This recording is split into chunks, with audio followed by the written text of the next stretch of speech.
Bonjour à tous! Aujourd'hui, je vais vous parler de l'application qui me permet d'économiser de manière efficace pratiquement sans rien faire, tout simplement en suivant de temps en temps mon budget.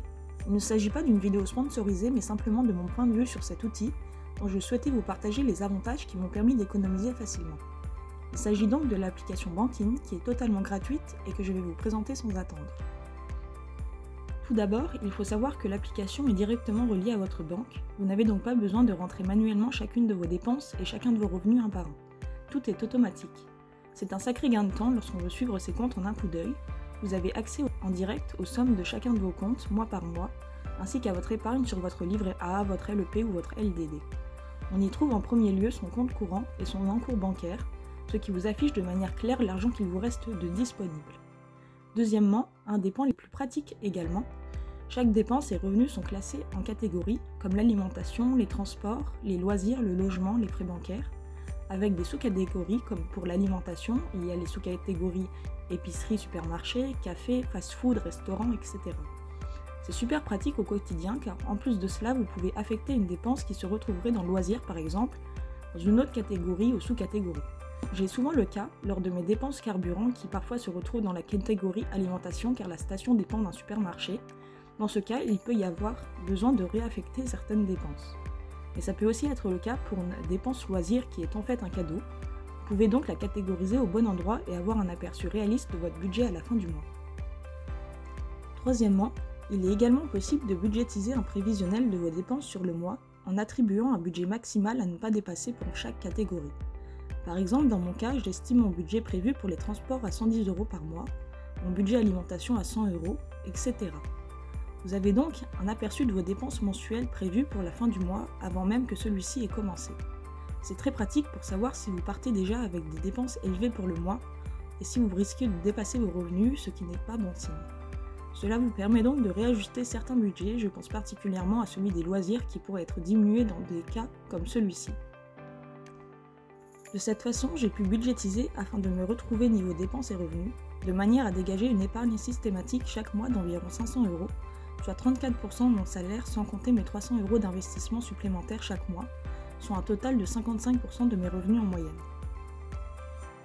Maintenant, qu'est-ce qui me permet vraiment d'économiser grâce à cette application?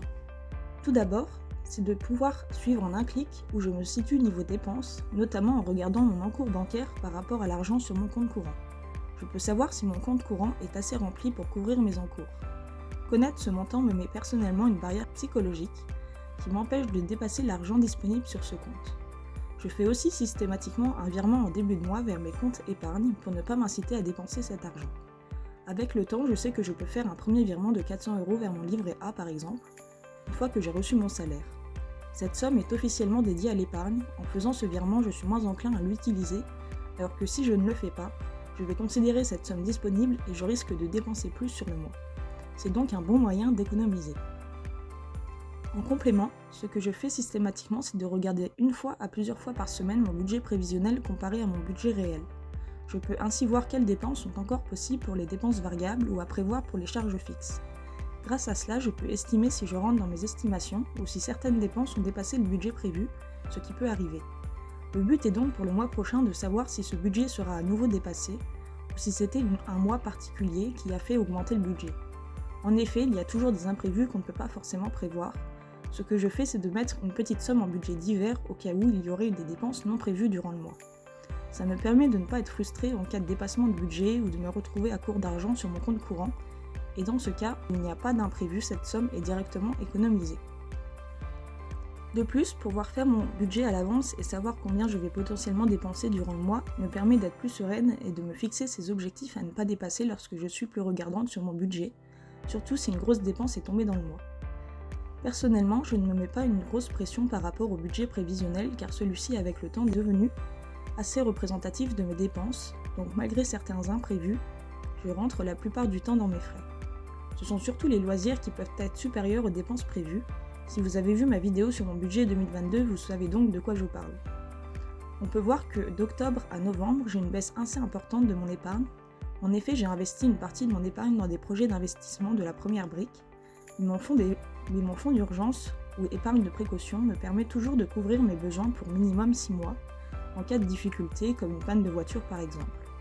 C'est ce que je vous recommande vivement de faire si vous n'avez pas encore d'objectif financier. Pour moi, le premier serait de se constituer une épargne de précaution. J'espère que cette vidéo vous aura un peu plus éclairé sur l'utilisation de l'application et les avantages qu'elle peut apporter pour améliorer son budget et sa capacité d'épargne.